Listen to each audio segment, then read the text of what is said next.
Welcome to Gaya guidance programme. Myself doctor Sanjay Prasad Badhani, PGT teacher, +2 high school Bodh गया।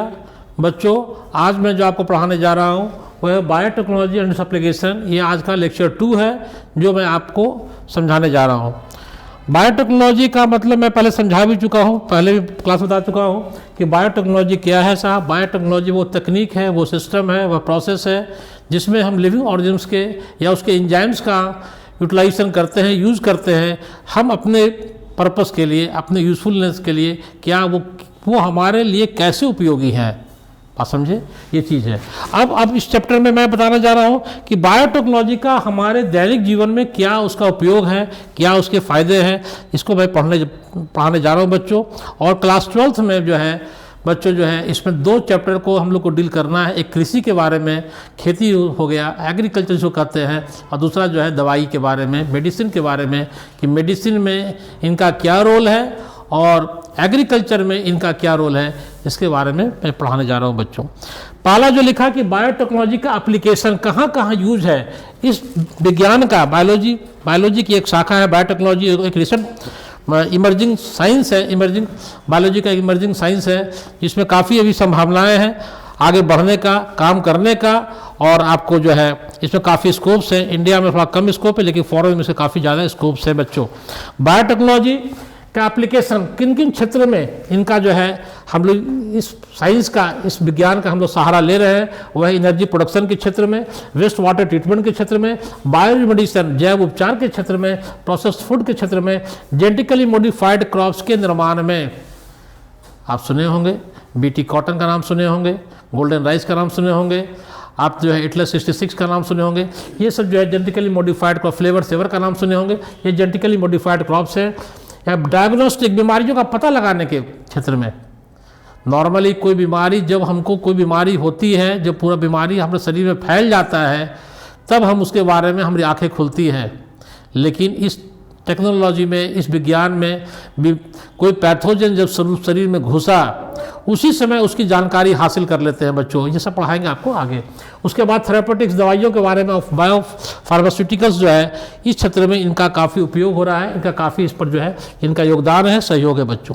अब आगे देखिए, अगला कहता है कि बायोटेक्नोलॉजी जो है रिसर्च एरिया जिस पर अभी काम होना बाकी है, संभावनाएं काफ़ी अधिक है, क्रिटिकल क्षेत्र है जिसमें अभी काम होना बाकी है, जिससे जब इस पर और अधिक काम होगा और अच्छा रिजल्ट आएगा, है कि नहीं। जैसे कि अभी आप सुने कोरोना के बारे में, कोरोना फैल गया तो उसको वैक्सीन को डेवलप होने में काफ़ी टाइम लग गया।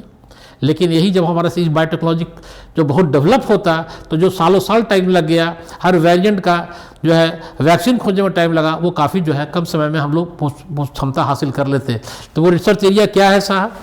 3 क्रिटिकल रिसर्च एरिया है बायोटेक्नोलॉजी का जिसमें भी काफ़ी संभावनाएं हैं, काम करना है और जिससे इसे बेटर रिजल्ट के लिए। वो है पहला, कैटलिस्ट का खोज। क्योंकि कोई भी बायोलॉजिकल सिस्टम में, कोई भी रिएक्शंस में जो होता है एंजाइम की निहायत आवश्यकता है। बिना के एंजाइम्स के कोई रिएक्शन आगे नहीं बढ़ता है। एंजाइम्स को जो है बायोलॉजिकल सिस्टम में जो एंजाइम्स को कहता है biocatalyst. All enzymes are protein but all proteins are not enzyme, एक बेसिक कहावत है हम लोग कहते हैं बायोलॉजी में। और एंजाइम्स क्या है? बायो कैटलिस्ट है जो केमिकल रिएक्शन में खुद पार्टिसिपेट नहीं करते हैं लेकिन केमिकल रिएक्शन के गति को या बढ़ाते हैं या घटाते हैं। और शुद्ध देहाती भाषा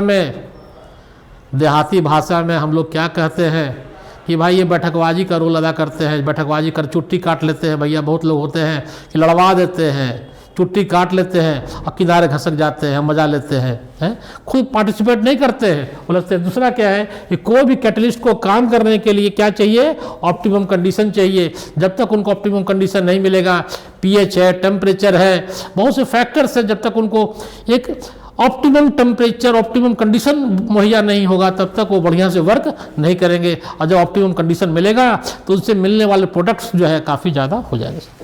तीसरा है down stream processing.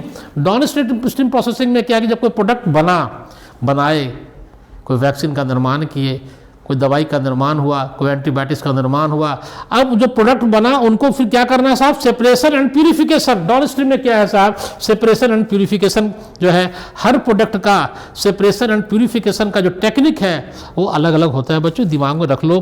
3 critical research area है जिस पे अभी काफ़ी संभावना है, काम करना है। पहला है कैटलिस्ट, दूसरा है उस कैटलिस्ट को काम, कैटलिस्ट क्या है साहब, एंजाइम्स है। दूसरा है ऑप्टिमल कंडीशन, पीएच टेम्परेचर मुहैया कराओ कि किस और कौन से ऑप्टिमम कंडीशन में कौन सा एंजाइम बढ़िया से बढ़िया अपने रिजल्ट को देंगे। और तीसरा डाउन स्ट्रीम प्रोसेसिंग, जिसमें सेपरेशन एंड प्यूरिफिकेशन के बारे में हम लोग पढ़ते हैं बच्चों। अब आगे आइए, एग्रीकल्चर के क्षेत्र में इनका क्या योगदान है। इसमें मैं कल भी पढ़ा चुका हूँ कि भाई कि हमारे देश की आबादी बढ़ रही है, दुनिया में कोई भी हो सबको भोजन चाहिए, और कहते हैं कि भोजन को बर्बाद मत करो, खाना बर्बाद नहीं करो। हम लोग को एक कंसेप्ट है, माँ भी कहती है आपको कि बच्चा उतना ही खाना थाली में जितना खा सको। 88 करोड़ पॉपुलेशन ऐसे हैं, आबादी पूरी दुनिया में ऐसी है जो भूखे रह जाते हैं, जिनको खाना नसीब नहीं है, मयसर नहीं है बच्चों। और 2 से 3 अरब आबादी ऐसी है पर दुनिया में जिनको हिडन हंगर के शिकार हैं, माल न्यूट्रिशन के शिकार हैं, बैलेंस डाइट नहीं मिलता है। उनके भोजन में भात है तो दाल नहीं है, दाल है तो सब्जी नहीं है बच्चों, विटामिन है तो मिनरल्स नहीं है, मिनरल है तो प्रोटीन नहीं है साहब। इसको कहता है, दिमाग सोच लो बच्चों। इसलिए हम लोग का धर्म बनता है, हम लोग का फर्ज बनता है कि भोजन को बर्बाद ना करो, है कि नहीं। और दूसरी कहता कंसेप्ट ये है कि शाकाहारी बनो, क्योंकि 1 किलो मुर्गा को बनाने में, 1 किलो मीट को जनरेट करने में 8 से 10 किलो अनाज उसको जब जानवर को खिलाएंगे तो 1 किलो मीट बनाएगा। और 1 किलो मीट कितने लोग खाएंगे, 2 से 3 आदमी खाएंगे। और 10 किलो अनाज कितने लोग खाएंगे, सोच लो बच्चों। खुद सोच सकते हो तुम कि भैया अच्छा किसमें है, मांसाहारी में या शाकाहारी में। और तीसरा, प्रकृति ने जो हमारे बॉडी को, डाइजेस्टिव सिस्टम को जो बनाया, वो शाकाहारी के क्यों लायक बनाया, क्योंकि हमारा इंटेस्टाइल, असली जो है मेरा इंटेस्टाइल 32 फीट है लॉन्गेस्ट, लेकिन जो कार्निवोरस होते हैं, मांसाहारी होते हैं, उनका इंटेस्टाइन छोटा होता है बच्चों। तो ये कहता है एग्रीकल्चर का, फूड का प्रोडक्शन, आबादी बढ़ी तो भोजन का दरकार भी बढ़ा। कहता है ग्रीन रिवॉल्यूशन आया देश में, कब आया, 1960 के दशक में आया, 60 से 70 के बीच ग्रीन रिवॉल्यूशन आया, हरित क्रांति आई। हरित क्रांति कब आई पूछेगा क्वेश्चन, 60 और 70 के दशक में, मिड 1965 में। उसमें एनसीईआरटी ने कहा कि साहब 3 गुना जो है मेरा क्या है साहब, फूड का प्रोडक्शन जो है बढ़ा। लेकिन 3 गुना बढ़ने के बाद भी हमारे देश के लोग जो है, काफ़ी लोग जो है, जनता जो है, पब्लिक जो है भूखे, उनको खाना नसीब नहीं हुआ बच्चों। तब क्या हुआ साहब कि प्रोडक्शन बढ़ा। इसमें ध्यान रखना है कि चावल का प्रोडक्शन, राइस का प्रोडक्शन 3 गुना बढ़ा और व्हीट का, गेहूं का 7 गुना बढ़ा, पहली बात। दूसरी बात, 2 नाम याद कर लेना इसमें, एक है एमएस स्वामीनाथन और दूसरा है नॉर्मन ई बोरलॉग। अगर फादर ऑफ ग्रीन रिवॉल्यूशन पूछे, नॉर्मन ई बोरलॉग लिख के आना। Father of Indian green revolution पूछे, एमएस स्वामीनाथन का नाम लिखना बच्चों। क्यों, क्या चीज़ ऐसा आया ग्रीन रिवॉल्यूशन में, हरित क्रांति में, किसी उपज बढ़ गया? वो है 2-3 फैक्टर याद कर लो बच्चों। एक है बेटर मैनेजमेंट प्रैक्टिस, दूसरा है एग्रोकेमिकल्स, पेस्टिसाइड का काफ़ी ज़्यादा उपयोग होने से लगा, और तीसरा जो है वह semi dwarf varieties, JR Ratna, Sonalika, Kalyan Sona, ये सब नाम सुने होंगे। सेमी डॉर्फ वैराइटीज़ का उसमें डेवलपमेंट हुआ, जिसके कारण जो है प्रोडक्शन जो है एग्रीकल्चर का, कृषि का जो प्रोडक्शन काफ़ी बढ़ गया।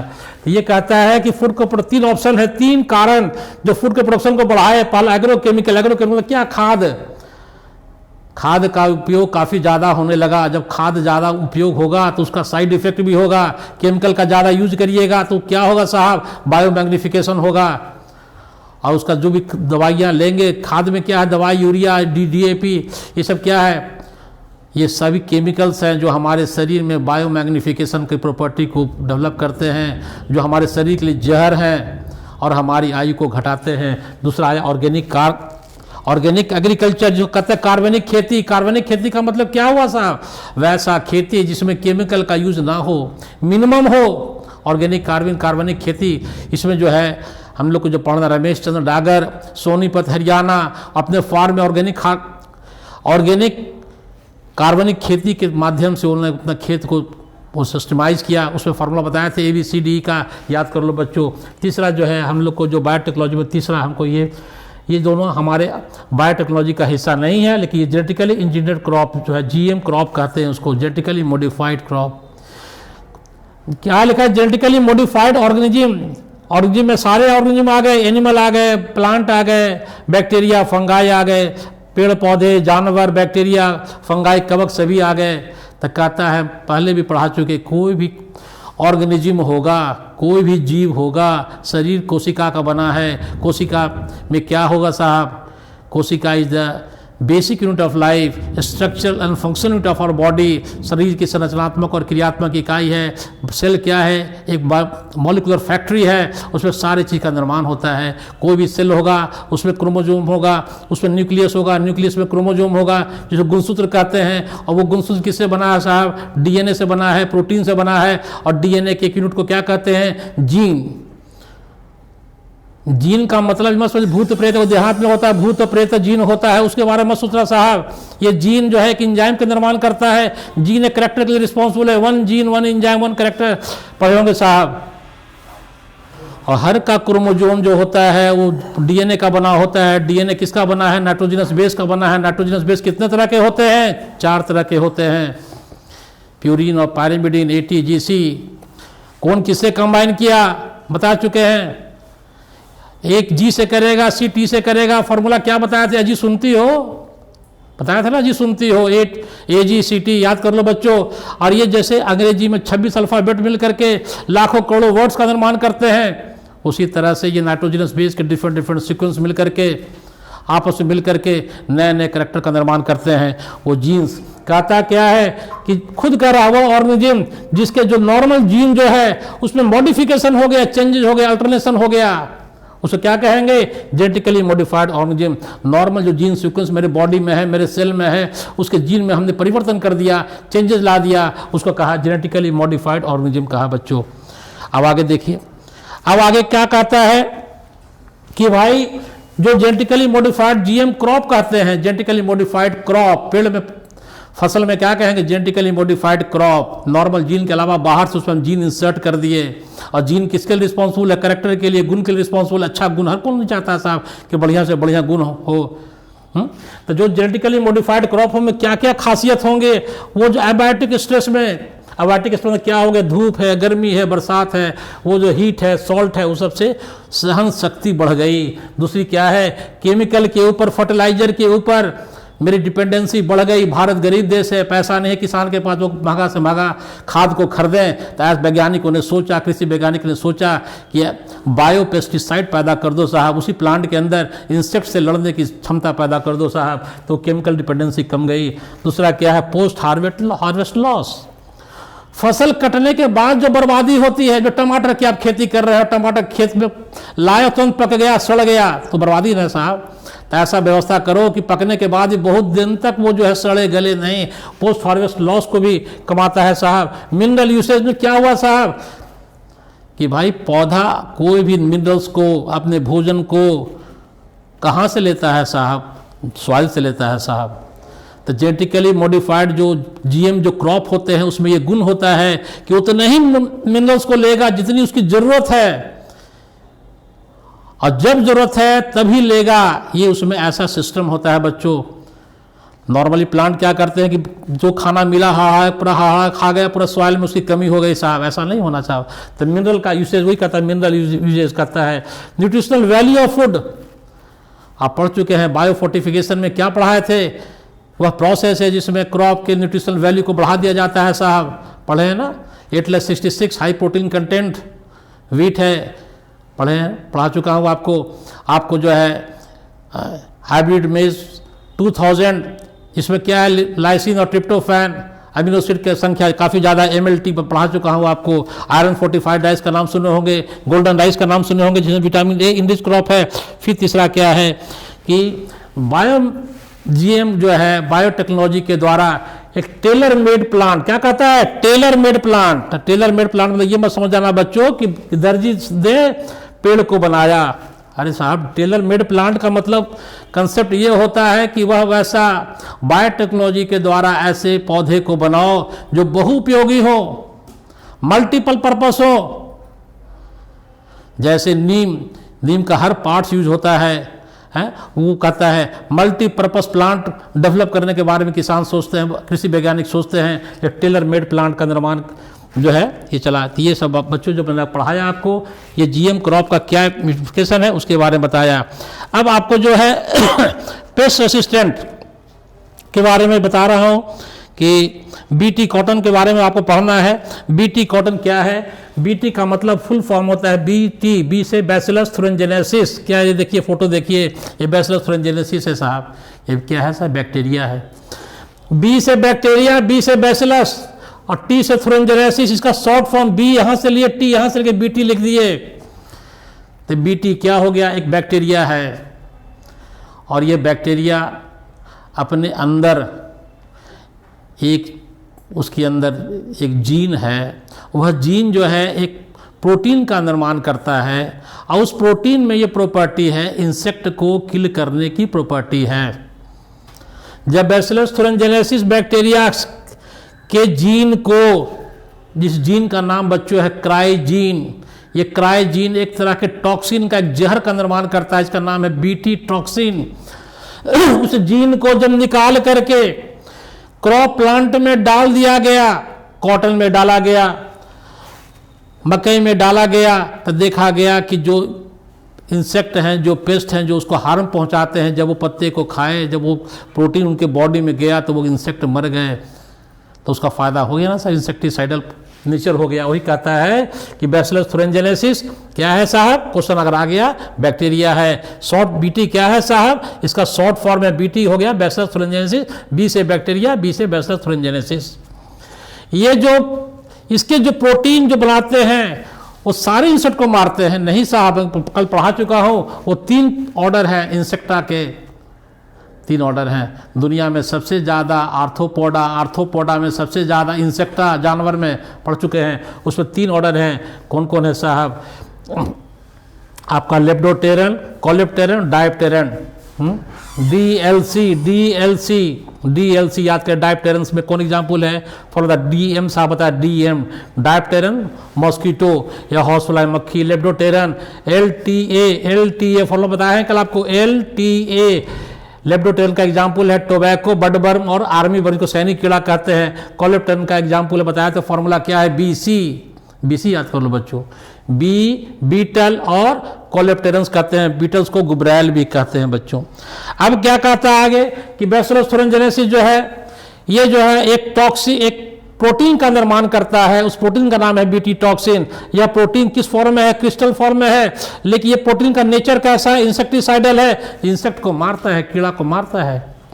अब कहता है क्या है कि क्वेश्चन पूछता है एनसीईआरटी बराबर के साहब, जब ये इंसेक्टिसाइडल नेचर है, जहर है, टॉक्सिन है, तो इसको क्यों नहीं मार देता है? इसका कारण ये है बच्चों कि बीटी जो है ये बैक्टीरिया जिस प्रोटीन को बनाता है, इसके बॉडी में वो प्रोटीन इनएक्टिव फॉर्म में रहता है। लेकिन जब जाता है इंसेक्ट के गट में जाता है, कहाँ जाता है बच्चों?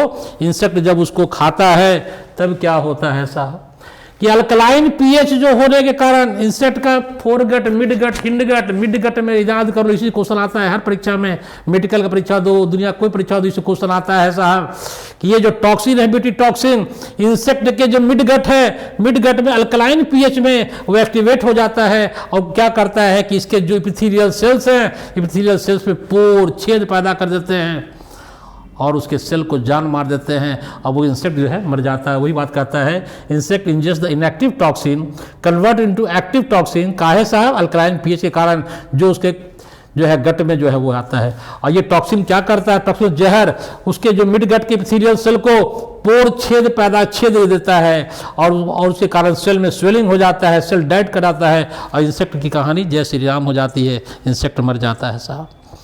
अब आगे क्या कहता है साहब, ये जो प्रोटीन बनाया बैक्टीरिया, ये प्रोटीन कौन बनाएगा साहब? जीन बनाएगा। जो जीन जो है हर बैक्टीरिया, हर स्ट्रेन में अलग अलग जो है वो प्रोटीन का निर्माण करते हैं। प्रोटीन उसका जो जीन बनाता है उसका नाम है क्राइजीन। क्राइजीन जो 3 तरह के प्रोटीन बनाए वो जीन का नाम है क्राई1AB, क्राई2AB और क्राई1AC। ये जो होते हैं साहब ये क्या है? इंसेक्ट ग्रुप स्पेसिफिक होते हैं, ये इसको याद कर लो।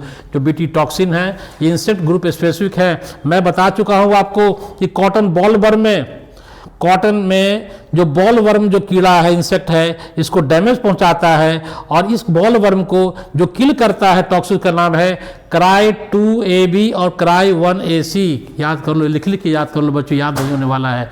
क्राई 2AB और क्राई 1AC ये क्या है? क्राई जीन है, ये जो है बॉल वर्म को कॉटन में मारता है।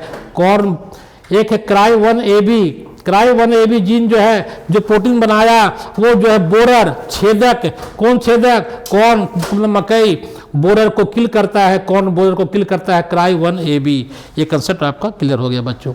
अब आगे देखिए, तीसरा पॉइंट है टोबैको प्लांट। टोबैको में तंबाकू, तंबाकू से बीड़ी और सिगरेट बनता है साहब। तंबाकू का जो पौधा होता है उसका रूट होता है, रूट में एगो निमेटोड है। निमेटोड का नाम क्या है? Round worm. क्या नाम है? Round worm. हमारे पेट में जोक होता है, राउंड वर्म होता है। एस्केरिस का नाम सुने होगा, एस्केरियासिस बीमारी होती है साहब। तो यही राउंड वर्म जो है, निमेटोड जो है, उसका नाम है, जो तंबाकू के पौधा में जो निमेटोड पाया जाता है उसका नाम है, नाम याद कर लो साहब, बस 2 ही पॉइंट इसमें याद करना है। नाम है इसका मिलेडोगाइन इनकॉग्निटिया। मिलेडोगाइन इनकॉग्निशिया। मिलेडोगाइन इनकॉग्निशिया एक निमेटोड है। निमेटोड क्या है? पैरासाइट है। पैरासाइट किसको कहते हैं साहब? 2 लिविंग ऑर्गेनिम्स का एसोसिएशन, जिसमें एक को फायदा एक को नुकसान। मेरे माथे में रहने वाला ढिल्ला हमसे खून पीता है, वो मस्त है और हमको सुखाता है साहब। पैरासाइट 2 लिविंग ऑर्गेनिज्म का एसोसिएशन, एक को फायदा और एक को नुकसान। तेरे घर में गेस्ट आ गए, तेरे घर का सब खा गए, तेरा बजट गड़बड़ा दिए, तो गेस्ट को फायदा। गेस्ट मोटे होते हैं और होस्ट क्या होते हैं? दुबले हो गए। ये गेस्ट और होस्ट का रिलेशन है साहब। तो वही कहानी यहाँ पर है। ये निमेटोड ये टोबैको प्लांट के जड़ में घुस गया, इसके सब रस को चूस के मोटा हो रहा है और पौधा सूख रहा है। इसके फर्टिलिटी, इसके ग्रोथ और इसके प्रोडक्शन को कमा दे रहा है साहब। कैसे इसको कंट्रोल करेंगे साहब? कुछ याद नहीं करना है, 2 पॉइंट खाली याद कर लो बच्चों, कुछ याद नहीं करना है। याद कर लो आरएनए इंटरफ्रेंस, पहला पॉइंट। दूसरा आरएनएआई, और तीसरा याद कर लो मैसेंजर आरएनए साइलेंसिंग। बस क्वेश्चन क्या पूछेगा? क्वेश्चन पूछेगा कि मैसेंजर आरएनए साइलेंसिंग के द्वारा किस बीमारी को रोकते हैं, तो वो ये लिखिएगा मिलेडोगाइन इनकॉग्निशिया नामक निमेटोड जो टोबैको प्लांट को इन्फेक्ट करता है, उसका रोकथाम इस विधि से करते हैं साहब। या क्वेश्चन पूछेगा आरएनए इंटरफेरेंस टेक्नोलॉजी के द्वारा किसकी रोकथाम करते हैं, तो मिलेडोगाइन इनकॉग्निशिया जो निमेटोड है इसको जो है खत्म करते हैं साहब। या तीसरा क्वेश्चन पूछेगा आरएनएआई क्या है साहब, तो आरएनएआई क्या है? आरएनए इंटरफेरेंस एक टेक्निक है बायोटेक्नोलॉजी का, जिसमें इस निमेटोड को जो है ग्रोथ को, इसके डेवलपमेंट को, इसको किल करते हैं साहब। कहानी खत्म है साहब। और ज़्यादा आपको दिमाग यहाँ नहीं लगाना है, बाकी तो आपको नोट्स में सब दिया हुआ है, सब समझाया हुआ है। अब आगे क्या कहता है साहब? अब मेडिसिन में आइए। मेडिसिन में क्या है कि भाई बायोटेक्नोलॉजी का दवाइयों में क्या यूज हो रहा है। थेरेपेटिक मतलब दवाई में, तो दवाई में कहता है कि रिकॉम्बिनेंट डीएनए टेक्नोलॉजी के द्वारा दुनिया में अभी तक 30 तरह की दवाइयां बनाई गई। 30 रिकॉम्बिनेंट थेरेपेटिक्स, जिसमें जो है 12 जो है जिसका मार्केटिंग इंडिया में हो रहा है। इसमें 30-12 का फॉर्मूला याद कर, 30-3012 RDT technology, recombinant DNA technology के द्वारा पूरी दुनिया में 30 तरह की दवाई बनाई गई, जिसमें इंडिया में 12 का मार्केटिंग हो रहा है। ये दिमाग में रखना है बच्चों। अब आइए कि आपको जो हम लोग को पढ़ना है वो इंसुलिन के बारे में पढ़ना है। जीन थेरेपी, थेरेपी मतलब क्या हुआ? इलाज। इलाज किसका होगा? जो बीमार रहेगा, सब पढ़ाएंगे भी आपको। मॉलिक्यूलर डायग्नोसिस, बीमारी का पता लगाने के लिए डॉक्टर साहब के यहाँ जाते हैं। आजकल क्या कहते हैं? खून, पेशाब, पैखाना जांच कराओ, अल्ट्रासाउंड करवाओ। पहले डॉक्टर साहब के यहाँ जाइए, पहले 56 को लिख देंगे, डायग्नोसिस करवाइए, जांच करवाइए, तब हम बताएंगे, दवाई लिखेंगे। उसी के बारे में पढ़ना है बच्चों। अब आइए इंसुलिन के बारे में। इंसुलिन क्या है पहले इसको समझिए, खोपड़ी को क्लियर करिए। इंसुलिन एक हार्मोन है। इसका निर्माण किसने किया? निर्माण पैंक्रियाज किया। पैंक्रियाज का कौन सा सेल? पैंक्रियाज क्या है? एक ऑर्गन है जो कि एंडोक्राइन और एक्सोक्राइन मिक्स ग्लैंड है। हार्मोन का भी निर्माण करता है, एंजाइम का निर्माण करता है। हार्मोन का जो निर्माण करता है उसको क्या कहते हैं साहब? आइलेट ऑफ लैंगरहैंस कहते हैं। आइलेट ऑफ लैंगरहैंस 3 तरह की कोशिकाओं से बनता है, अल्फा, बीटा और गामा से। बीटा सेल इंसुलिन का निर्माण करता है। इंसुलिन का नेचर कैसा है? प्रोटीन है, हार्मोन है। इंसुलिन क्या करता है साहब? हम जो खाना खाते हैं ब्लड के ग्लूकोज लेवल को मेंटेन करता है। कहाँ? ब्लड में। और जब इंसुलिन की कमी हो जाएगी, हमारे ब्लड में ग्लूकोज का लेवल बढ़ेगा, तो जो बीमारी होगा उस बीमारी को क्या कहते हैं साहब? डायबिटीज। क्या कहते हैं अंग्रेजी में? डायबिटीज। और देहाती में मधुमेह का रोग, या और देहाती में क्या कहिएगा? ठेठ देहाती चिनिया रोग हो लो। क्या हुआ भाई? चिनिया रोग, मधुमेह, डायबिटीज हो गया साहब। काहे हुआ साहब? इंसुलिन की कमी हो गई साहब। इंसुलिन कौन बनाया? पैंक्रियाज बनाया। इंसुलिन क्या करता है? ग्लूकोज को ग्लाइकोजन में कन्वर्ट करता है। इंसुलिन कमा, बीमारी चालू हुआ। तो बीमारी से निदान कैसे मिलेगा? इंसुलिन का इंजेक्शन लीजिए। क्या लीजिए? इंसुलिन का इंजेक्शन लीजिए। एनसीईआरटी क्वेश्चन पूछ दिया है लास्ट ईयर बिफोर लास्ट कि इंसुलिन का इंजेक्शन काहे लेते हैं साहब? गोलियां के रूप में काहे नहीं खा लेते हैं साहब? अरे भैया, इंसुलिन का गोली जब खाएंगे हमारे पेट में जाएगा, इंटेस्टाइन में जाएगा। इंसुलिन प्रोटीन नेचर का है। हमारे पेट में जो पेप्सिन है और ट्रिप्सिन जो है, हमारे एलिमेंट्री कैनाल में जो पेप्सिन और ट्रिप्सिन है, जो प्रोटीन को डाइजेस्ट करने वाला एंजाइम है, इसको पचा लेगा, खत्म कर देगा, तो एफर्ट क्या करेगा? इसलिए डॉक्टर साहब इंसुलिन का इंजेक्शन देते हैं, गोली नहीं खाते हैं साहब। अब आगे देखिए, पहले के ज़माना में जब इतना बायोटेक्नोलॉजी डेवलप नहीं हुआ था तो लोग कैसे डॉक्टरसी करते थे? तो कहता है कि पिग, सुअर और कैटल को मार करके उसके पैंक्रियाज निकाल करके उसके इंसुलिन को ह्यूमन में, हम लोग के शरीर में डालते थे। तो दूसरे जानवर का इंसुलिन लेके जब ह्यूमन में पड़ता था तो वो हमारा बॉडी उसको कभी कभी रिजेक्ट कर देता था, एलर्जी हो जाता था, बहुत तरह की बीमारियां होना शुरू हो गई। ह्यूमन इंसुलिन और ये पिग और कैटल का जो इंसुलिन है, दोनों में बड़ी का फर्क है भैया। इसलिए वैज्ञानिकों ने कहा हर 10 घर में एगो डायबिटीज का बीमारी है, मरीज पड़ल है भैया, तो उतना इंसुलिन कितना जानवर को मारिएगा? तब वैज्ञानिकों ने सोचा कि साहब ऐसा काम करो कि इसको मास स्केल लेवल पर इकोलाई नाम के बैक्टीरिया में पैदा करो। बायोलॉजी और बायोटेक्नोलॉजी में क्या? इंडस्ट्रियल स्केल प्रोडक्शन ऑफ किसका? इंसुलिन का। अब आगे देखिए साहब क्या हुआ। क्या हुआ कि जो इंसुलिन है, क्वेश्चन खूब पूछता है, इंसुलिन क्या है? हार्मोन है। कैसा हार्मोन है? प्रोटीन का बना हुआ है। कितना चेन है? 2 चेन है। कितने अमीनो एसिड हैं? लिखा हुआ है 21 और 30, 51 अमीनो एसिड के मिलके ये इंसुलिन बनता है। हमारे बॉडी में जो इंसुलिन बनता है वो प्रो हार्मोन है, इनएक्टिव फॉर्म में है। ये जो फोटो दिया गया इनएक्टिव फॉर्म में दिया गया। इसमें के चेन है? एगो ब्लू वाला, एगो हरा वाला, एगो ऐसा वाला। तो ये हो गया ए, बी और ये हो गया सी। बॉडी में जो इंसुलिन बना वो प्रो हार्मोन के रूप में है। प्रो हार्मोन मतलब इनएक्टिव फॉर्म में है। जब इनएक्टिव फॉर्म में रहेगा तो उसमें जो है तो एक और चेन पाया जाएगा, उसका नाम है सी पेप्टाइड चेन पाया जाएगा। लेकिन जो एक्टिव इंसुलिन होगा उसमें 2 चेन होगा, और दोनों चेन ही क्वेश्चन इससे बराबर आता है, हर परीक्षाओं में आता है। ये दोनों चेन किससे जुड़ा हुआ है साहब? डाइसल्फाइड ब्रिज से जुड़ा है साहब। कंसेप्ट आपका क्लियर हुआ? अब आगे देखिए साहब, अब आगे क्या हुआ कि जब लार्ज स्केल में प्रोडक्शन जब चालू हुआ तो वैज्ञानिकों ने क्या किया? किसका सहारा लिया? इश्रिशिया कोलाई का सहारा लिया, ई कोलाई का सहारा लिया। ई कोलाई में जो है इंसुलिन को जब पैदा किया तब देखा क्या कि साहब मेरा प्रो हार्मोन तो बन गया लेकिन एक्टिव हार्मोन नहीं बन पा रहा है। 3 चेन वाले बन गए, इनएक्टिव हार्मोन नहीं बन पा रहे हैं, तो बहुत बड़ा फेरा हो गया। इनएक्टिव हार्मोन इंसुलिन बन गए लेकिन फंक्शनल इंसुलिन नहीं बने। तो उस कमी को दूर करने के लिए जो एक चैलेंज को स्वीकार किया एक अमेरिकन कंपनी, नाम क्या है? एली लिली अमेरिकन कंपनी थे। 1983 में इसने क्या किया? अपने लेबोरेटरी में 2 सीक्वेंस बनाया, ए और बी चेन को डेवलप किया। ए और बी चेन को कहां बनाया है? क्वेश्चन पूछेगा। ई कोलाई में, किसमें? ई कोलाई में ह्यूमन इंसुलिन का निर्माण किया। उसका नाम क्या धरा? ह्यूमुलिन। क्वेश्चन पूछेगा ह्यूमुलिन क्या है साहब? आर्टिफिशियल इंसुलिन है। कहां बना? ई कोलाई में बनाया। पहला ह्यूमुलिन किसने बनाया? ये अभी लिली कंपनी बनाया। कहां कंपनी है? अमेरिका की कंपनी है। कब बनाया? 1993 में बनाया। और दोनों चेन को 2 इश्रिशिया कोलाई में स्ट्रेन में पैदा करने के बाद दोनों को आपस में जुड़ा दिया। किसके द्वारा? डाइसल्फाइड ब्रिज से उसको बॉन्ड करके ह्यूमन इंसुलिन बनाया, जिसका नाम रखा गया ह्यूमुलिन। कंसेप्ट क्लियर हुआ बच्चों? अब आगे देखिए, अब आगे क्या कहता है? जीन थेरेपी थेरेपी का मतलब क्या हुआ? इलाज। इलाज किसका होगा? जो बीमार रहेगा। बहुत सी बीमारियां आनुवांशिक बीमारी होती है, जेनेटिक बीमारी होती है साहब। माता पिता से बीमारी हमको आ गया, बहुत सी बीमारियां, हीमोफीलिया, कलर ब्लाइंडनेस, नाम सुनोगे, जो मेंडेलियन डिसऑर्डर भी कहते हैं, फिनाइलकीटोनुरिया है, सिस्टिक फाइब्रोसिस है, बहुत सी बीमारियां हैं।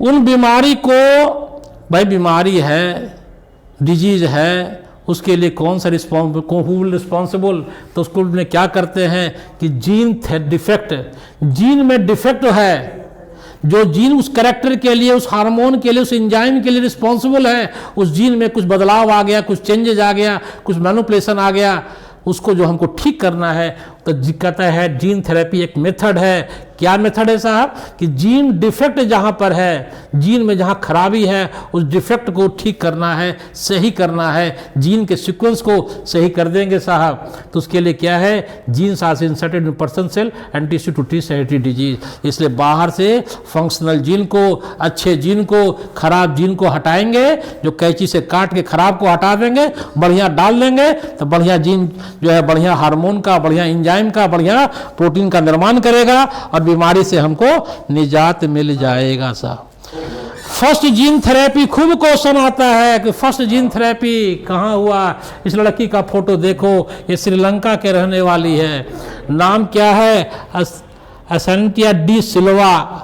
First clinical gene therapy, question पूछेगा, हिट क्वेश्चन हर परीक्षा का, कि फर्स्ट क्लिनिकल जीन थेरेपी, कि जहां जीन के सीक्वेंस को, डिफेक्टिव जीन को हटा दिया गया और नए जीन को जोड़ दिया गया, तो वो है साहब एडीए डिफिशियंसी। याद कर लो, एडीए।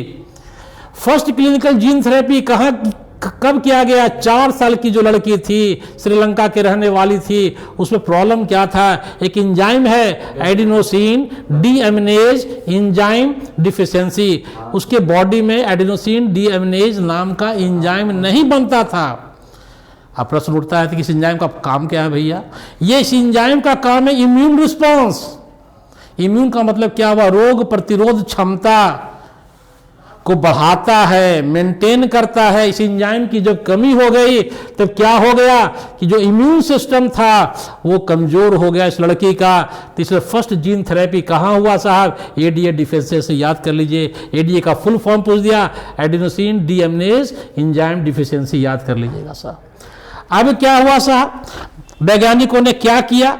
वैज्ञानिक ने क्या किया कि ये जो है, पहला बात ये दिमाग में रखना है कि जो डीएमिनेज एंजाइम है, इसका निर्माण कौन करता है? लिम्फोसाइट नाम का सेल, लिम्फोसाइट, डब्ल्यूबी से पढ़ा, लिम्फोसाइट और मोनोसाइट, लिम्फोसाइट नाम का सेल में जो है वो इसका निर्माण करता था। तो वैज्ञानिकों ने क्या किया कि बोन मैरो ट्रांसप्लांटेशन, और दूसरा है एंजाइम रिप्लेसमेंट थेरेपी। मतलब जिससे मान लीजिए आपको डायबिटीज़ की बीमारी हो गया, तब बाहर से इंसुलिन का इंजेक्शन लेते हैं कि नहीं लेते हैं? उसी तरह से जो है जिसको बीमारी हुआ तो बार बार इसको जो है हम लोग क्या करते थे कि बाहर से एडीए एंजाइम को जो है देते गए, लेकिन ये परमानेंट सॉल्यूशन तो नहीं हुआ साहब, कि नॉट कंप्लीटली क्यूरेटिव। तब वैज्ञानिकों ने क्या किया साहब? क्या किया कि collect lymphocyte from the patient, patient का जो था उसके लिम्फोसाइट को लेते हैं, उसको कल्चर मीडियम में, लेबोरेटरी में, कल्चर में उसको ग्रो कराते हैं, और जो डीएनए था, जो डिफेक्टिव जीन था, उसको जो है वहाँ पर हटा करके उसको फंक्शनल जीन को डाल दिया गया। फंक्शनल जीन जो है उस एंजाइम के निर्माण करने में सक्षम था। एक प्रश्न हमेशा मेडिकल के परीक्षा में क्वेश्चन पूछता है, ये बीमारी जो है एडीए एडिनोसिन डीएमिनेज एंजाइम का निर्माण करने वाला जीन का क्या था साहब? वो डिलीशन हो गया था। क्या हो गया था? वर्ड याद करो, डिलीशन। डिलीशन के वजह से ही बीमारी हुआ था साहब। तो क्या किया कि लिम्फोसाइट को पेशेंट के ब्लड से निकाला गया, कल्चर में, आर्टिफिशियल कल्चर में, लेबोरेटरी में उसको ग्रो करवाया गया, और उसमें कॉम्प्लीमेंट्री डीएनए को डाल दिया गया, और डालने के बाद किसके मदद से? रेट्रोवायरल वेक्टर के मदद से। क्योंकि ह्यूमन में, एनिमल्स में जो डीएनए का ट्रांसफर होता है, याद करो, पहले बराबर बोलते हैं आपको, रेट्रोवायरस और एडिनोवायरस की मदद से। वही प्लांट रहेगा तो कौन करेगा? एग्रोबैक्टीरियम टूमीफेसियंस। जिसमें प्रश्न आता है कि टीआई प्लाज्मिड क्या है साहब। टीआई प्लाज्मिड एग्रोबैक्टीरियम ट्यूमीफेसियंस में पाया जाने वाला प्लाज्मिड को टीआई प्लाज्मिड कहते हैं। एकदम रट लो, हिट क्वेश्चन है इस बार के 12th के लिए आपका लिए। तो ये एडीए क्या किया गया साहब कि कंप्लीमेंट्री डीएनए को रेट्रोवायरल जो है इसके मदद से उसमें डाल दिया गया। लेकिन दुख दुर्भाग्य की बात यह है कि जो लिम्फोसाइट एक सेल है, हर की एक आयु होती है, आयु के बाद एक सर्टेन टाइम के बाद ये लिम्फोसाइट मर गया, फिर प्रॉब्लम का प्रॉब्लम रह गया। तब वैज्ञानिकों ने सोचा कि साहब जो बोन वो था आपका जो प्रोसेस जो लगाया था, ये क्या लगाया था, bone marrow transplantation, enzyme replacement therapy, और जिसमें और तीसरा जो ये आपको जो दिया ये को जो है इसके जगह उसने क्या किया साहब, इसके जगह उन्होंने क्या किया कि जब टेक्निक क्या किया कि साहब ऐसा काम करो कि परमानेंट क्योर का एक रास्ता दिमाग में सोचा वैज्ञानिकों ने। बायोटेक्नोलॉजिस्ट जो थे वैज्ञानिक थे, क्या सोचे कि साहब ऐसा करो कि जब जायगोट के बाद जब एम्ब्रियो का फॉर्मेशन होता है, ब्लास्टुला और मोरुला स्टेज में ही उस जीन को बनाने वाला उसी समय जो है जीन को जो है रिप्लेस कर दो, फंक्शनल जीन को डाल दो, क्योंकि फिर आगे ये लफड़ा फिर हमको ना रहे। बस यही काम किया गया बच्चों। और if ADA gene from marrow cell is introduced into cells at early embryonic stage it could be a permanent cure. यही उपाय है बच्चों कि बच्चा जब जाए माँ के पेट में रहे उसी समय उसको जो है एम्ब्रियो स्टेज में, ब्लास्टोमेर के स्टेज में ही बढ़िया जीन को डाल दो, और वो जो है अर्ली एम्ब्रियोनिक स्टेज में ही इंट्रोडक्शन करवा दो एडीए जीन को। यही इसका परमानेंट क्योर है। सब तो सामने बोल रहा है, अर्ली एम्ब्रियोनिक स्टेज में कौन स्टेज था, ब्लास्टोमेर, मोरुला, गैस्ट्रुला स्टेज में ही एडीए जीन को इंट्रोडक्शन करवा दो, यही इसका परमानेंट क्योर है साहब। अब आगे आइए मॉलिक्यूलर डायग्नोसिस।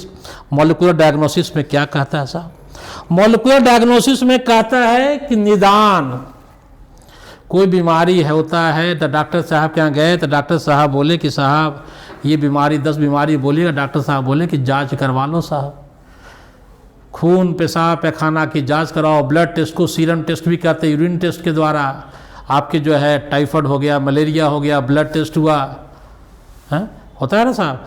आपका डायबिटीज़ में ग्लाइकोसूरिया हो गया, कीटोनूरिया हो गया, पेशाब में चीनी कीटोन आने लगा तो यूरिन टेस्ट, यूरिन की जांच करवाते। बहुत सी जांचें होती हैं जिससे आदमी को, डॉक्टर साहब को बीमारी को पकड़ने में आसानी होता है, सुविधा होता है।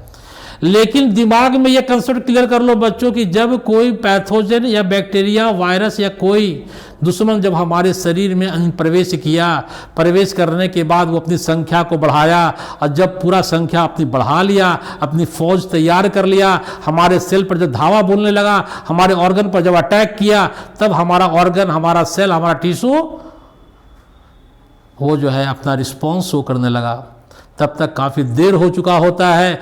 तब डॉक्टर साहब ऊपर से फिर इंजेक्शन, तब वैज्ञानिकों ने सोचा कि साहब अब उतनी बड़ी फौज को मारना तो बड़ा टेंशन है, तो एक काम करो कि जब पैथोजेंस हमारे, कहता है कि जब रिकॉम्बिनेंट डीएनए टेक्नोलॉजी के द्वारा जब शुरू में ही क्या कहा कि 3 सिस्टम याद कर लो बच्चों। एक याद कर लो PCR, polymerase chain reaction, PCR जो देख रहे हैं मशीन से मशीन है, पीसीआर पॉलीमरेज चेन रिएक्शन, एक है एलिसा, एक आरडीटी। ये 3 टेक्नोलॉजी ऐसी है जब कोई पैथोजन मेरे बॉडी में प्रवेश किया ही, इनिशियल स्टेज में आया, उसी समय उसको डायग्नोस कर लो, पकड़ लो। किन विधि के द्वारा, पीसीआर एलिसा टेस्ट के द्वारा उनकी खोज कर लो और उसी समय उसकी व्यवस्था कर दो, कब्र में पहुंचा दो, तब वो जाकर के हमको किसी को भी राहत मिलेगा। पीसीआर में क्या होता है सर, एम्प्लीफिकेशन, डीएनए की संख्या को बढ़ाता है। पढ़ा चुके 30 साइकिल पीसीआर 1 बिलियन डीएनए का निर्माण कर देता है साहब। और क्वेश्चन आता है साहब, low concentration of bacteria virus can be detected by amplification of their nucleic acid by PCR. Low concentration में इसलिए कहता क्या है साहब कि जिसको HIV वायरस का टेस्ट करना है, तो जो ससेप्टेबल जो रहेंगे उनको जो है शुरू में ही, जो सेक्स वर्कर हैं उनको हर 6 महीना पर जांच का व्यवस्था कर दिए साहब। अब आपको कैंसर ट्रीटमेंट, कैंसर का जांच करना है साहब, तो जो लगातार बीड़ी सिगरेट पीते रहते हैं उनको हर 6 महीना पर जांच के लिए बुलाइए और वो पीसीआर से टेस्ट करवाइए। वो टेस्ट कर लेंगे कि वो कैंसर वाले जीन, म्यूटाजेनिक जीन वो है या नहीं है, इनकी जांच शुरू में हो जाएगी, पकड़ में आ जाएगी बच्चों। एक कंसेप्ट ये क्लियर करता है बच्चों। एक इसमें जो है एलिसा का जो है फुल फॉर्म हमेशा आता है। फुल फॉर्म तो रट लोग लिख याद करो, एंजाइम लिंक्ड इम्यूनोसॉर्बेंट ऐसे, एंजाइम लिंक्ड इम्यूनोसॉर्बेंट ऐसे एलिसा टेस्ट। ये किस पर बेस्ड है, बस इसी को याद कर लो, एंटीजन एंटीबॉडी इंटरेक्शन। बाहर से कोई भी बैक्टीरिया वायरस जो हमारी बॉडी में इंटर करेगा उसको पैथोजन कहते हैं, जो हमें बीमारी पैदा करता है। इसके चोर और सिपाही का कहानी है। एंटीजन एंटीबॉडी क्या कहते हैं हम लोग देहाती भाषा में, कि चोर और सिपाही का खेला है साहब। बाहर से जब कोई चोर घुसेगा तो हमारा बॉडी सिपाही पैदा कर लेगा, अब वो सिपाही जो है चोर को पकड़ेगा, एंटीबॉडी डेवलप कर लेगा। तो यही जो है, अगर कोई हमारे बॉडी में एंटीबॉडी आ गया, इसका मतलब है कि कोई चोर आ गया। कोई एंटीजन की खोज इस टेस्ट के द्वारा होता है, मतलब ये हुआ कि हम जांच पकड़ ले आए, कोई पैथोजन हमारे बॉडी में प्रवेश कर गया है। अर्ली स्टेज में ही उनको हम लोग ट्रैप कर लेते हैं और उनको किल करते हैं साहब। क्वेश्चन जो आता है इसका फुल फॉर्म पे आएगा, फुल फॉर्म लिखिए। फुल फॉर्म तो लिखा हुआ याद कर लीजिए, एंजाइम लिंक्ड इम्यूनोसॉर्बेंट से किस प्रिंसिपल पर काम करता है, एंटीजन एंटीबॉडी इंटरेक्शन पर काम करता है बच्चों। इस पे बारे में ही जानिए। अब ट्रांसजेनिक एनिमल, ट्रांसजेनिक मतलब क्या हुआ, वह जानवर जिस ट्रांस मतलब क्या हुआ, ट्रांस मतलब दूसरे जानवर का जीन दूसरे एनिमल में डाल दिया गया तो बन गया ट्रांसजेनिक एनिमल बन गया। ये है ट्रांसजेनिक एनिमल जो वैज्ञानिकों ने बनाया। ये फोटो दे दिया, इसको याद कर लीजिए, फोटो से जल्दी याद आ जाएगा। ये आपका चूहा है। सबसे ज्यादा ट्रांसजेनिक एनिमल कौन है दुनिया में, ये माइस, ये रैबिट, ये सुअर, ये सीप, ये कौ, ये मछली, ये जो है ट्रांसजेनिक एनिमल है बच्चों। इसको याद कर लो। ट्रांसजेनिक एनिमल में क्या हुआ, ट्रांसजेनिक एनिमल में हुआ कि नॉर्मल जो इसमें डीएनए सीक्वेंस था, इस डीएनए इसके बॉडी में बाहर से दूसरे जानवर के, एनिमल्स के जीन को इनके बॉडी में इंसर्ट करा दिया गया और उसके प्रभाव को देखा गया कि वो कैसा अपना एक्शन और रिएक्शन उनका होता है साहब। Genome has been altered, change कर दिया गया by introduction of an extra foreign gene by manipulation. कौन कौन ट्रांसजेनिक एनिमल में भाई, रैबिट है, माइस है, सीप है, पिग है, कौ है और फिश है। क्वेश्चन पूछता है 95% ट्रांसजेनिक एनिमल दुनिया में कौन है, ये माइस है साहब, इसको रट लो। और दूसरा जो क्वेश्चन आया मेडिकल के परीक्षा में +2 में, वो जो है पोलियो वैक्सीन का टेस्ट किस पर किया गया साहब, वो किया गया आपका ये माइस पर किया गया। पहले के ज़माना में लोग बंदर पे करते थे क्योंकि मानते थे कि ह्यूमन के नज़दीक बंदर है साहब। अब बंदर को जो है हटा करके अब माइस पर चुट होता है। अभी अब कोरोना के बारे में सुन के वैक्सीन का टेस्टिंग चल रहा है। टेस्टिंग क्या होता है साहब, टेस्टिंग यही होता है कि जो वैक्सीन बना उसको पहले ट्रांसजेनिक एनिमल पर उसको जाँच कर लो, प्रभाव को देख लो कैसा प्रभाव। ऐसा जो वैक्सीन बनाए हम ही पहले स्वाहा हो गए और 10 की बीमारी हो गया। इसकी जाँच यहाँ हो जाती है बच्चों। अब आगे देखिए, अब कोई भी जो है ट्रांसजेनिक एनिमल्स की क्या फायदा है, इसके बारे में 5 गो फायदा है। ये दिखाया गया है कि टॉक्सिसिटी टेस्टिंग होता है, वैक्सीन का सेफ वैक्सीन बना है कि नहीं बना उसकी टेस्टिंग होती है, बायोलॉजिकल प्रोडक्ट्स की टेस्टिंग होती है, उसकी क्वालिटी कंट्रोल होता है, कोई बीमारी है उसके बारे में, और जो जीन कैसे काम करता है, कैसे नया प्रोडक्ट बनाता है, इसके बारे में हम लोग को ट्रांसजेनिक एनिमल्स पे जो है हम लोग पढ़ते हैं। क्योंकि आदमी का जीवन हम लोग बड़ा अपने को कॉस्टली समझते हैं, दूसरे को निरीह प्राणी को हम लोग, जबकि ये अच्छा चीज़ नहीं है साहब। अब आगे देखिए, आगे क्या कहता है, आगे आपको है एक आ गया इंसुलिन लाइक ग्रोथ फैक्टर। ये जो है नॉर्मल, जैसे हम लोग बॉडी में इंसुलिन है, एक एंजाइम है उसका नाम है इंसुलिन लाइक ग्रोथ फैक्टर। जो है ये जो है ये ग्रोथ हार्मोन, ये बॉडी के ग्रोथ के लिए रिस्पॉन्सिबल है। इस इंसुलिन लाइक ग्रोथ फैक्टर को डाला गया दूसरे माइस वगैरह में और उसके इफेक्ट को जो है जांच किया गया बच्चों। This information about the biological role of the factor in the body, insulin like growth factor. ये कंसेप्ट क्लियर कर लो बच्चों। अब आगे देखिए, आगे क्या कहता है, आगे कहता है कि ट्रांसजेनिक एनिमल्स जो है वो जो है एक आगे वो ट्रांसजेनिक मॉडल्स, इससे क्वेश्चन बराबर आ गया कि उसको मॉडल्स, ट्रांसजेनिक मॉडल्स कौन कौन है साहब। इसका फॉर्मूला याद कर लो, car, CAR car, CCAR car. देखो ट्रांसजेनिक मॉडल बना किसके लिए? कैंसर के लिए, सिस्टिक फाइब्रोसिस के लिए, A से अल्जाइमर के लिए, R से रिमोटॉइड अर्थराइटिस के लिए। फॉर्मूला क्या है? क्वेश्चन पूछेगा ट्रांसजेनिक मॉडल कितने हैं? 1 2 आपका 1 हो गया, 2 हो गया, 3 हो गया और एक 4 हो गया। CCAR कार याद कर लो। C से कैंसर, C से सिस्टिक फाइब्रोसिस, A से अल्जाइमर, R से रिमोटॉइड अर्थराइटिस। बच्चों याद कर लो, ट्रांसजेनिक मॉडल है। अब आपको एक इसमें जो है ये बायोलॉजिकल प्रोडक्ट्स में एक प्रोटीन का नाम याद कर लो, जो एम्फाइसीमा, जो खूब सिगरेट पीते हैं उनके लंग्स में जो है डैमेज होता है। एम्फाइसीमा जो दमा कहता है, इसमें जो प्रोटीन जो काम करता है अल्फा 1 एंटीट्रिप्सिन। क्वेश्चन खूब पूछेगा कि अल्फा 1 एंटीट्रिप्सिन प्रोटीन क्या क्या काम है साहब? एम्फाइसीमा जो लंग से रिलेटेड है, जो सिगरेट लोग ज़्यादा पीते हैं उसके लिए ये जो है प्रोटीन याद करो, इससे क्वेश्चन बराबर आता है। अल्फा 1 एंटीट्रिप्सिन ह्यूमन प्रोटीन जो ट्रीट एम्फाइसीमा, ये याद कर लो बच्चों। अब आगे देखिए फोटो भी दिखाया गया है। इस बीमारी में क्या होता है? लंग्स को इन्फेक्ट किया ना, लंग्स को एम्फाइसीमा में क्या होता है? लंग्स जो होता है, फेफड़ा जो होता है उसका दुर्गति निकल जाता है साहब। ये फर्स्ट ट्रांसजेनिक क्वेश्चन हर परीक्षा में पूछेगा। फर्स्ट ट्रांसजेनिक कॉ का नाम बताइए। इसका नाम क्या है? रोजी। क्या नाम है? फर्स्ट ट्रांसजेनिक कॉ। वही क्वेश्चन आपको उठवा के दे देगा। नाम क्या है? रोजी। कब डेवलप किया गया? 1997 में। इसके दूध में क्या खासियत है? इसके दूध में एक प्रोटीन है, का नाम है alpha lactalbumin. Human alpha lactalbumin protein का नाम है, ह्यूमन अल्फा लैक्टा एल्ब्यूमिन। ये प्रोटीन जो है इसके दूध में पाया गया, ह्यूमन अल्फा लैक्टोएल्ब्यूमिन, जो कि मदर मिल्क के काफ़ी नज़दीक है। जो नॉर्मल कॉ मिल्क में, गाय की जो नॉर्मल गाय की दूध में ये प्रोटीन नहीं मिलता है बच्चों, लेकिन जो रोजी गाय है इस गाय के दूध में ह्यूमन अल्फा लैक्टोएल्ब्यूमिन मिलता है, जो कि हमारे छोटे बच्चे के लिए, उनके बॉडी ग्रोथ के डेवलपमेंट के लिए बहुत इंपॉर्टेंट है बच्चों। It contains human alpha lactoalbumin. It is a nutritionally more balance product for human babies than natural cow milk. कितना मात्रा है? 2.4 ग्राम पर लीटर। रोजी जो गाय है, फर्स्ट ट्रांसजेनिक गाय, नाम पूछेगा, फोटो याद कर ले, इसका नाम है रोजी। फर्स्ट ट्रांसजेनिक काउ है। इसमें ह्यूमन प्रोटीन इनरिच्ड मिल्क है। क्वेश्चन पूछेगा ह्यूमन प्रोटीन इनरिच्ड मिल्क किसमें है? रोजी में है। रोजी क्या है? ट्रांसजेनिक काउ है। कब डेवलप किया गया? 1997 में किया गया। क्या मात्रा क्या है प्रोटीन का? 1 लीटर में 2.4 ग्राम, 2.5 ग्राम पाया जाता है। कौन सा प्रोटीन है? ह्यूमन अल्फा लैक्टा एल्ब्यूमिन है साहब। अब आगे पढ़िए साहब। अब क्वेश्चन इसमें जो आता है कि पोलियो वैक्सीन का टेस्ट किस पर किया गया? तो ट्रांसजेनिक माइस पर किया गया। Transgenic mice are used to test the safety of the polio vaccine. यही क्वेश्चन हिट क्वेश्चन है बच्चों। पहले मंकी पर था, लेकिन मंकी को रिप्लेस कर करके अब जो है ये माइस पर वैज्ञानिकों को दिमाग दौड़ाना शुरू कर दिया।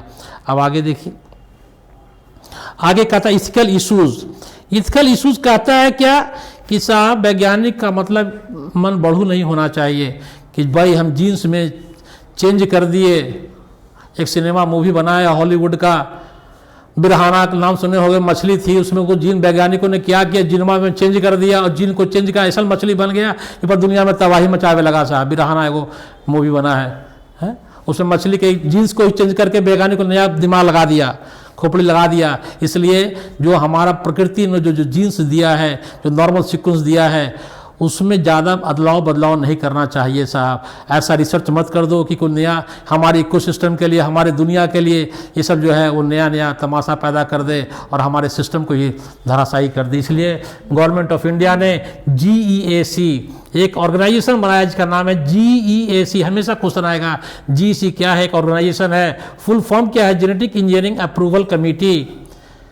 ये क्या डिसीजन लेता है? कोई भी रिसर्च करिएगा जीन्स पर, बायोटेक्नोलॉजी पर, पहले यहाँ से आपको परमिशन लेना पड़ेगा और उसको बताना पड़ेगा कि जो मैं काम कर रहा हूँ उसका पब्लिक के लिए, दुनिया के लिए, समाज के लिए क्या बेनिफिट है बच्चों। अब आगे देखिए, अब आगे देखिए आगे क्या कहता है। ये क्वेश्चन बायोपायरेसी। बायोपायरेसी मतलब चोरी। बायोपायरेसी में क्या हो गया? चोरी। आपका सामान है, ट्रेडमार्क सुना, आपका ट्रेडमार्क बहुत चलता है कि उसने उसको ट्रेडमार्क को उसको कर लिया, रजिस्टर्ड करवा लिया, आपका लोगो, आपका चीज़ को दूसरा यूज़ ना करे। बायोपायरेसी क्या है कि जो मल्टीनेशनल कंपनियां हैं मल्टी MNC कहता है, मल्टीनेशनल कंपनी जिनका व्यापार दुनिया में फैला हुआ है, बड़े ऑर्गेनाइजेशन केवल लोग चोर लोग की कमी नहीं है। तो use of bio resources by multinational company और दूसरा organisation without the proper authorisation from the countries and the people concern. Bio resource का यूटिलाइजेशन कर, हमारे चीज को आप यूटिलाइज कर लिए बिना हमारे परमिशन के, अब बिना हमको मुआवजा दिए हमारे चीज को आप यूटिलाइज कर रहे हैं, आप पैसा कमा रहे हैं, उसी को कहता है बायो पायरेसी, चोरी। तो समझ कंसेप्ट क्लियर होगा बच्चों कि बायो पायरेसी क्या, एक चोरी है, एक डकैती है। उस क्या होता है, बायो रिसोर्स का यूटिलाइजेशन किसने किया, मल्टीनेशनल कंपनी या दूसरा ऑर्गेनाइजेशन विदाउट प्रॉपर ऑथराइज, बिना हमारे अनुमति के, हमारे सहमति के, और हमको बिना कोई मुआवजा दिए हमारे सामान को आप यूटिलाइज कर रहे हैं साहब। तो उसके लिए क्या बन गया साहब, पेटेंट बिल आ गया। क्वेश्चन क्या आता है परीक्षाओं में कि कौन सा पेटेंट बिल पास हुआ, सेकंड पेटेंट बिल, याद कर लो, IPB second patent bill, Indian patent bill second का अभी हाल में अमेंडमेंट हुआ है। यही क्वेश्चन बराबर आता है कि कौन सा पेटेंट बिल अभी लागू है देश में, सेकंड पेटेंट बिल है। बासमती राइस जो है ये हमारा देश में हजारों साल से 2 लाख वैरायटी राइस का इंडिया में है, 27 वैरायटी बासमती का है। बासमती अपने अरोमा और फ्लेवर के लिए जग प्रसिद्ध है। बासमती चावल, बासमती चूड़ा बहुत फेमस है बच्चों। तो अमेरिका के वो कंपनी क्या किया कि हमारा जो बासमती जो राइस का जो वैरायटी था सेमी डॉट वैरायटी से क्रॉस करा करके वो नया हैबिट पैदा कर दिया और उसको अपने नाम से पेटेंट करवा लिया अमेरिका में, और कह दिया कि दुनिया में कोई किसी चीज़ को नहीं बेचेगा, मेरा मोनोपोली होगा, मेरा एक अधिकार हो गया। भारत देश ने उस पर क्या किया साहब, केस लाद दिया, केस हुआ, केस चला, उसमें उनकी हार हो गई, हमारी जीत हो गई, तभी इंडियन पेटेंट बिल लाया गया साहब। कंसेप्ट क्लियर हो गया आपको। इन्होंने हल्दी और नमक, नीम, हल्दी, टर्मरिक और नीम पर भी जो है उस पर भी उन्होंने अपना नज़र गड़ाए हुए थे, वो भी उनके हाथ से निकल गया साहब। ये बायोपायरेसी कंसेप्ट क्लियर हो गया बच्चों। बायोपायरेसी राइस अपनी यूनिक एरोमा और फ्लेवर के लिए जानी जाती है। इंडिया में 27 वैरायटी जो है, ये जो है 1997 में एक अमेरिका की कंपनी थे, पेटेंट अधिकार ले लिए बासमती राइस को। कहाँ से लिए, US patent traditional trademark office से ले लिए। Allowed the company to sell a new variety of basmati, और नए वैरायटी के नाम से वो प्रचार प्रसार करना शुरू कर दिया। लेकिन ये जो बासमती था ये इंडियन फार्मर की इंडियन वैरायटी थी। हजारों साल से हमारे किताबों में, फोल्क जो है लोकगीत में, कविताओं में इनका जिक्र है साहब। तो ये कैसे आपका हो गया, ये तो टोटली हमारे इंडिया का था साहब। ये कहानी खत्म हो गया। अब है बायोपायरेसी, इसको जो चोरी कहते हैं साहब, बिना नॉलेज के आप जो है आप चोरी कर रहे हैं साहब। तो इंडियन पेटेंट बिल जो आपको बताया थे कि इंडियन पेटेंट बिल सेकंड है ना, second amendment of the Indian patent bill, ये जो है इंडिया में लागू होगा और कोई भी आपको जो है आप जो है उसको कोई चोरी नहीं कर सकता है। उसको पेटेंट का अधिकार जो हमको मिल गया, कोई बायोपायरेसी नहीं हो सकता साहब। गुड बाय बच्चों, थैंक यू बच्चों। ये आपका चैप्टर बायोटेक्नोलॉजी एंड एप्लीकेशन आज आपका खत्म हुआ बच्चों।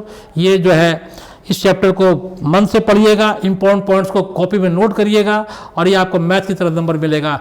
मेन पॉइंट्स को आप अपने डायरी में नोट करके इसको याद कर लीजिएगा बच्चों। जो शॉर्ट फॉर्म है, जो रोजी है, बहुत सी चीज़ें, GM क्रॉप किस क्या नाम है, ये सब आपको पढ़ लीजिएगा। और कहीं भी कोई दिक्कत होगा तो यूट्यूब जो गया गाइडेंस का जो आपका इसका वीडियो भी अपलोड है बच्चों, और इसका क्वेश्चन बैंक भी डाला गया है, उसको भी पढ़िएगा और कोशिश करिएगा कि इस बार जो है छक्का लगा के आने का। गया जिला का बच्चा मेरा छक्का मार के आए, बिहार में टॉप करे, कि हम लोग का जो है मन मस्तिष्क जो है हम लोग का ऊंचा हो जाए, कि जो हम लोग आपको मेहनत किए हैं उसका रिजल्ट आप लोग जो है बच्चों। थैंक यू बच्चों, गुड बाय बच्चों।